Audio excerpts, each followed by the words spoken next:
accountability. Welcome to another weekly edition of the Best Way to Smoke News with Serpo Jr. Big J. And how long do magic mushrooms stay in your system? How long? Magic mushrooms have exploded in popularity recently, largely because of their tremendous potential to treat a variety of health conditions. Psilocybin in magic mushrooms gets converted into psilocin in your body, and the latter is what causes you to feel the psychedelic effect of magic mushrooms.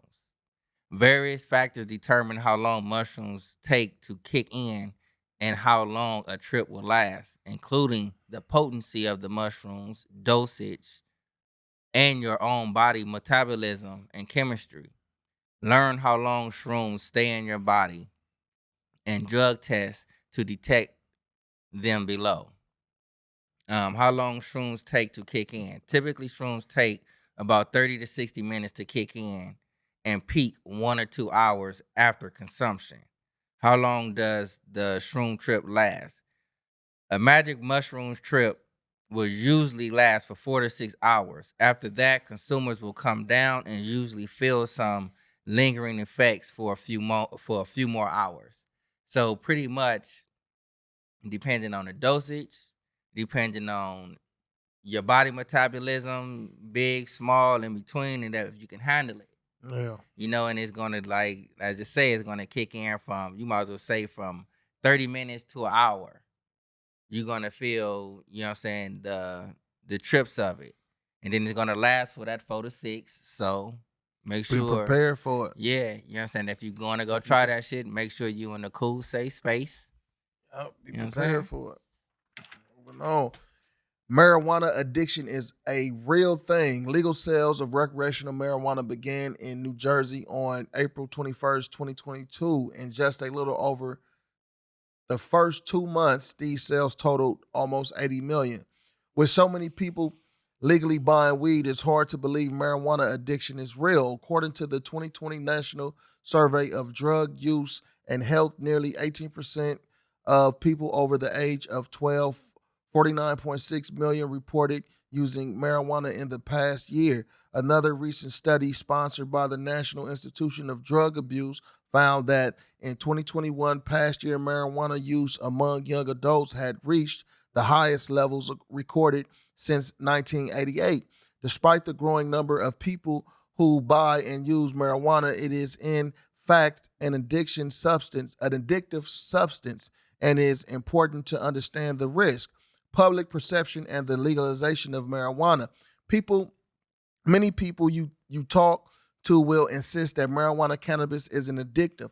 It isn't addictive. After all, it's often used for medically inclined purposes and otherwise remains the most widely used illicit drug in the U.S. Marijuana and THC continue to be categorized at the federal level as illegal substance, potentially bolstering a collective perception of marijuana relative safety is the fact that a growing number of states have legalized recreational use. New Jersey is one of 19 states that have legalized recreational marijuana, and this trend is likely to continue. Loosening cannabis laws could continue to influence public perception of the drug risks and benefits and lead to increased use. One national study found that residents in states with legal recreational marijuana were most likely to believe that marijuana use has benefits and have the highest rate of use. With greater societal acceptance of marijuana, there is an increase in usage in many demographics. Adults of all ages, both sexes, and even pregnant women are using marijuana at a higher rate than in previous years. Put simply, marijuana use has become mainstream, which may give people the impression that it is harmful. You understand? That it is harmful among a surveying group of young adults. Ages 19 to 30 in 2021, 42.6% had used marijuana in the past year. a considerable increase from just a decade before when the figure was 29.4%. And that's deep. I was making a point. I was looking at Cuzzo. He's looking at the paper. Let's go. Moving on. USDA awards nearly $5 million to Tennessee Hemp Project. The U.S. Department of Agriculture also awarded nearly $5 million in grant money to a partnership between Tennessee State University, the Hemp Alliance of Tennessee, the University of Tennessee, and the Tennessee Department of Agriculture of hemp-focused projects. The Rogersville Review reports. The project aims to develop new market for the Tennessee hemp industry, dubbed the Climate Smart Fiber Hemp, a versatile thread connecting the nation's underserved farmers, climate change, mitigation, and novel market opportunities. The project hopes to expand the production of industrial hemp as a climate smart commodity, evaluate its greenhouse gas benefit, and promotes the value of market development to a cross section of production, agriculture, including small, medium, and underserved producers across the state. So pretty much is they allowing a different way to grow. You know, they're allowing more resources. So it's like, man, like some of these cultivators, they ain't gonna really. It's really nothing but space and opportunity for you to like get your shit together. Like we got there's funds put there for that. So Mm-hmm. Tennessee, like y'all got it, you getting a hand start. So take advantage of that. It's Keep it 5 moving. Yep. mil. Yep. Moving on. Marijuana Enforcement Division issues health advisory for contamination of retail medical pot. Now that's deep. So that's basically before we dig into it, saying that some spots, got contaminated weed. The Marijuana Enforcement Division of Colorado issued 2 health and safety advisories on Thursday. Med is issuing the first HSA due to the identification of potential unsafe levels of microbial contamination on the medical and retail marijuana flower, bud, shake, trim produced by SISS Co. Cisco LLC doing business as Trenchtown.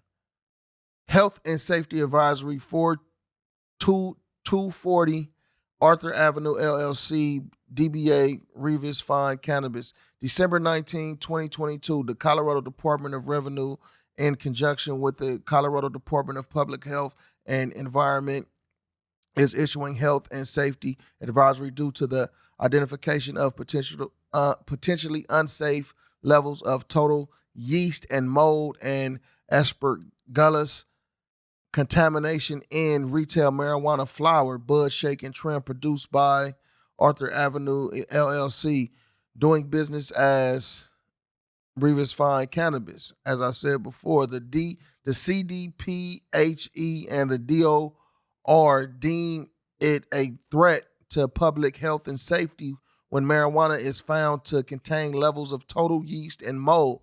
Hell yeah, that shit is. And aspergillus above the acceptable limits established in Colorado Marijuana Rule 4-115.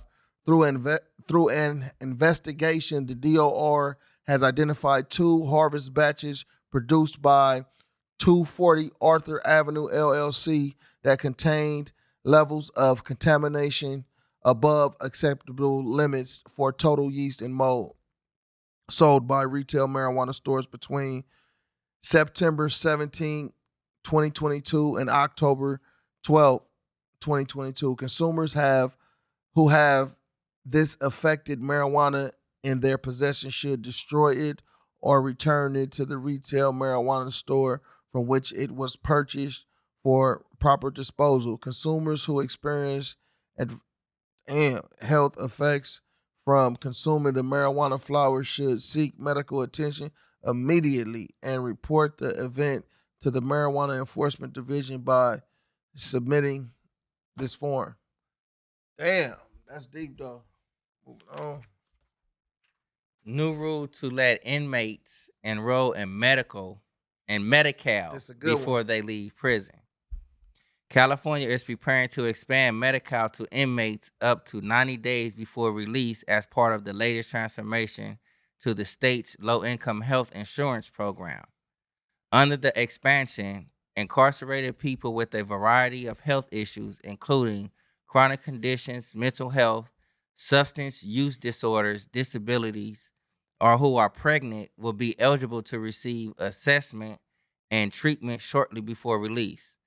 The goal, in part, is to facilitate a smooth reentry process to reduce costly emergency room visits and hospital stays. Typically, Medi-Cal, which provides health insurance to low-income residents, is prohibited for servicing incarcerated people. But state officials have applied for a waiver from the federal government. The waiver is expected to be granted as soon as mid-January, according to J.C. Cooper, director of the state's healthcare service department. The state is also requesting $561 million to implement the changes. If we are serious about closing equity gaps within our health system and with our Medi-Cal benefits, we think that we need to focus on the prison and jail population to make sure we're doing what we can to have a coordinated reentry, Cooper said. Now, to me, that's dope because that's a step. Because there's a lot of like incarcerated people, men and women, of different backgrounds. It's like, yeah, you can come home and actually get Medi-Cal, this, that, and the other.